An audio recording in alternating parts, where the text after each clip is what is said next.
Hello and welcome to the Grad Dialogue. We are doing this from the Owensboro Community College, but my guest today is the sister community college in our region, Henderson Community College, and we have Dr. Jason Warren. He's the president and CEO of the Henderson Community College. He's been, I guess, started in 2019, as a Actually, this position. past February, Oh, so I'm okay, going on okay, 10 months. yeah. He also served as the Chief Student Affairs Officer and Chief Institutional Advancement Officer at the college, and was founding coordinator for the college Upward Bound program. You guys are too many, acronyms and everything else. And prior to that, Dr. Warren held a position at the University of Louisville Library. He was also served as the instructor at the Murray State University, University of Louisville, and also Hopkins Community College. Only one left is Western Kentucky University that you could have gone to. Dr. Warren earned a doctorate in educational leadership and organizational development from the University of Louisville. He earned both master's and in education and also in administration, and a bachelor's degree in counseling and guidance from the University of Louisville. So a lot of credentials. We're honored to have you as the Henderson Community College president. It's great to be here. And also, nice to have you speak to the grad board of directors this afternoon. It was very well received. Thank you.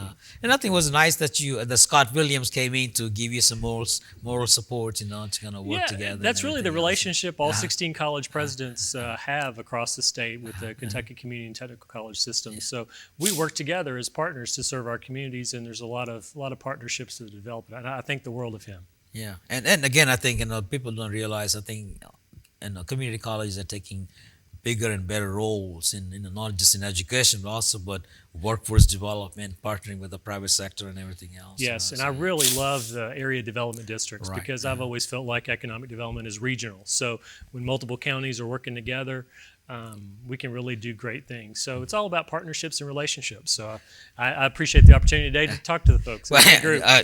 Dr. Warren, let's talk about yourself. Kind of give us kind of path to the HCC presidency, Okay. and if you can. Well, I went to the University of Louisville. My wife and I both, we're from Webster County originally, so Oh, we're from okay. Western Kentucky originally. Graduated from Webster County High School in 1988. But we both went to the University of Louisville, and I was really determined not to go away with a lot of student loan debt. So I started pretty quickly working for the university, worked in the library system, and got several jobs within that. And so I worked at the downtown or the main campus library, and then the downtown Kornhauser Health Sciences Library for a number of years. So I was eight years at the University of Louisville, and really had a great experience there. So when we decided to come back home to Western Kentucky, started putting out some feelers. My wife has a dental practice in Providence in Webster County, so she was going to join her family's practice. And about 6 months out, so started making some connections back in the hometown, and had the opportunity to join Hopkinsville Community College as that first Upper Bound program coordinator. It was a federally funded TRIO program that was an outreach to at-risk youth, and really had a good experience. I got offered that job and started January of 1996. So I was there for 23 years in a number of different roles, from Upward Bound to the marketing and PR. I was 8 years with the college's foundation, did fundraising, worked with the foundation.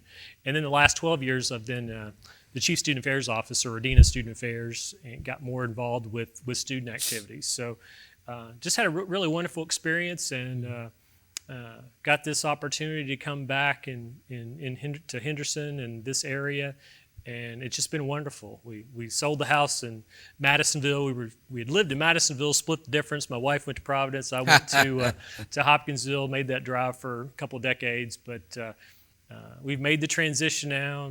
My daughter's got a 16-year-old daughter, and she's transitioned to high school really well. So just a wonderful community. We love this area, and we're in Owensboro and Evansville and Henderson all the time. So I'm glad that you ended up in Henderson, which is great. Now, talking about the Henderson Community College, once you came in, you said came in February or so. Yes. What do you find the special about the HCC?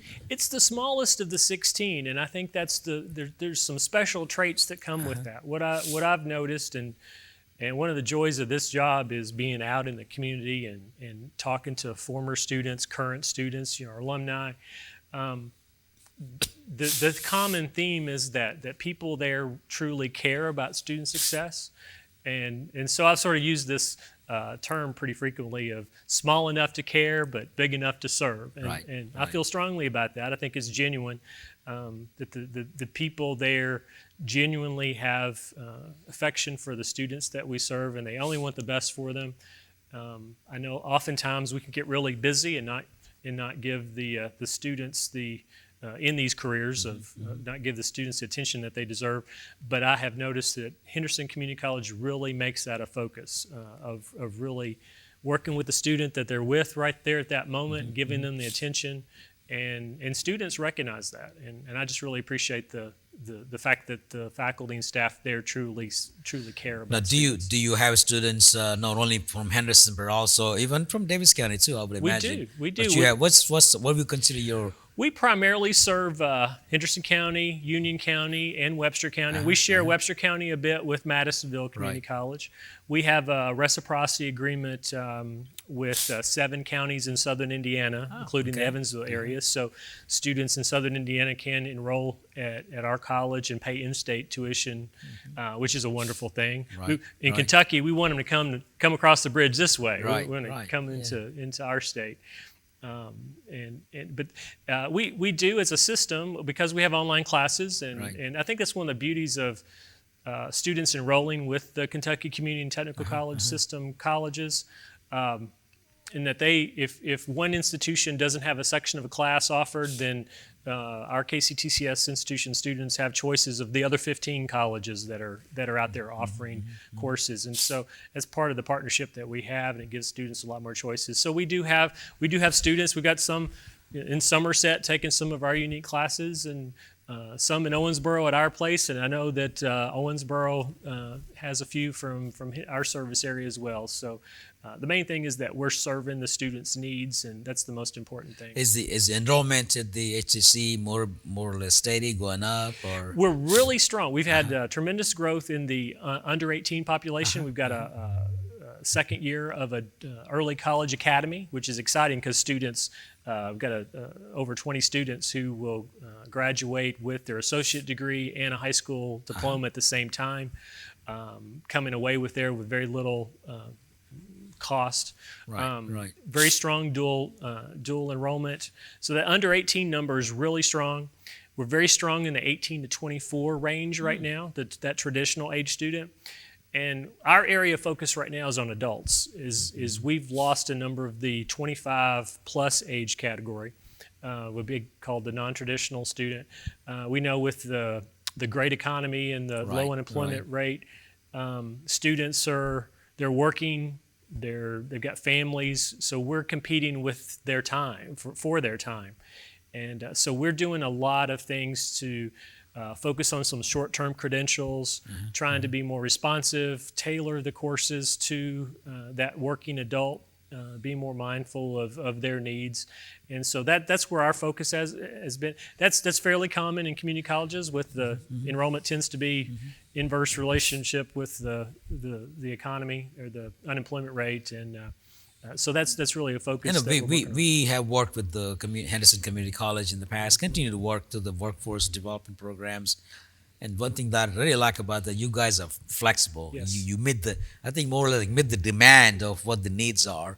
And that also includes a lot of private sector contracting and working with you to meet their need for the skills or something. Any comment on those? I think being small in being a community college, community and technical college, it has many advantages like that. I mean, there's wonderful things that universities do. My alma mater, University of Louisville, I love that university, and the other regional. We have some wonderful partnerships with Murray State. They have a regional campus on our campus, but they are larger, and in a larger organization, it's much more difficult to be nimble, as you said, and be responsive. And we can take advantage of being smaller and being much more flexible, as you said, and that's something that I've really enjoyed about being a part of a community college, in a system like ours, in that we don't have quite as many hoops, quite as many levels to go through to respond to our local industries and our community. So one of the examples that you gave this afternoon was the Go Fame program. Yes. That was one of the most successful programs that you have. And can you I comment on think that? Yeah. the Yeah. apprenticeship model is Uh-huh. so important, and our HCC FAME program is focused on industrial maintenance and advanced manufacturing. We have a number of companies who sponsor the students, and the student works with the local industry 3 days a week, about 24 hours per week of work, and then 2 days a week with the classroom instruction, hands-on classroom instruction. And they earn a number of stackable credentials within that, within a 2-year period. And we're just so excited. We had our first graduating class of that HCC FAME program when I first arrived, shortly a couple months after there. And every single one of those students was officially hired by the company that was their sponsor. And so it's win-win. And it's great for the company because they have an employee whose skills have been upgraded. They've had a chance to sort of test them out and examine their work ethic and look at their skills. And the student, because we do a number of the scholarship programs, we apply that aid first, and then anything left over, tuition-wise, the company does pay for that. So the student comes away with little to no debt. And I mentioned that at the very beginning, is that helping our students avoid student debt is tremendously important to what we do. And I think it's vital to our communities, because if our local citizens don't have if they're just burdened and saddled with overwhelming amount of debt, it slows down their ability to buy a car, buy a house, and really participate in the local economy. Yeah. So how would you enrollment on campus and also online? What would be a number? Online, I would say we're probably 75% online. That's great. And we have some that are do the mix. I think the hybrid courses are really good for students right now. They have both the in-person and the online, so they don't meet as often. During the course of an academic year, both fall and spring and summer, just over 2,000 students is where we typically are, and helping that online learner has been a focus too, with our tutoring area and trying to make sure that they not only get the convenience, but they also get the same kind of support that they would get if they were doing an on-campus class. No, you have mentioned that was kind of unique that I've heard from the community college viewpoint was the leadership program, the Disney leadership program. Yes. Can you comment on those? And also, the limited time that we have left, I want you to at least make some comments about you are unique in a sense. You also run the arts, the Henderson, the Preston Arts Center. Yeah, Arts Center too. That's a great partnership. I definitely mentioned that. Last year, we entered into a partnership with the Disney Institute. They're known for so many things, and one of them is customer service. So we entered into a partnership, and we offered for the community the Disney's approach to customer service. And we had a couple hundred people to participate in that. The local school system sent about 50 people. We had some folks, local industries, business industries sent folks. It's $300 per person, which for Disney Institute is pretty good deal. Yes. And it was a full day seminar on their approach to customer service. And there's 3 parts to their offerings. And the second one, last year was so successful, we decided, hey, we'll do this again. So in April 22nd, we're going to offer the Disney's approach to leadership. Oh, okay. And so it's the second in the series. And so we'll be anybody who's interested in that, and they have some employees and they want to put that out into an offering for their professional development would be a good thing. You mentioned the Preston Arts Center. Yes. We have a wonderful partnership with the Henderson Area Arts Alliance and Alex Cottle, and they offer a number of things. Cimarelli's coming up this weekend. Right. It's just one example. Some really good, from Broadway shows to the musicals. So yes. And then we do some of our own locally with some of the partnerships with local university jazz combos and orchestras. And we've got about 3 of those coming up in the spring with University of Evansville, Murray State, Western, some of their jazz combos that people can come see. So it's just that's what I like about the community and technical colleges Right, is you right. have that balance between yeah. the academics and the arts with the technical training. I've always felt like what our workers need, what our employers need in business industries is people who are creative. And I've never thought that the liberal arts and the technical and the academic side and the technical are two different things. They're actually it's both and. So you provide the culture enrichment along with Absolutely. educational and everything else. I want to Yes. thank you for being on the Grad Dialogue. Yeah. Want to wish you best of luck. Thank you. Can you give us your telephone number in case somebody wants like to contact, get more information Sure. about the HCC? Yeah, I can just go ahead and give you my direct number. It's Sure. 270-853-7073. All righty. Well, Yeah. wish you best of luck. Thank Thank you you. again being on the show and also Great. speaking to my board of directors. Great, my pleasure, and congratulations on your Well, retirement. thank you, as thank well. you. We've been talking to Dr. Jason Warren. He's the president of the Henderson Community College with regard to what the college offers and some of the new initiatives that Henderson Community College is doing for the whole region in the Grad 7 counties. Thank you. And if you have any question about the HCC, you can contact him or contact me. I'd be glad to get the information to you. And have a great day.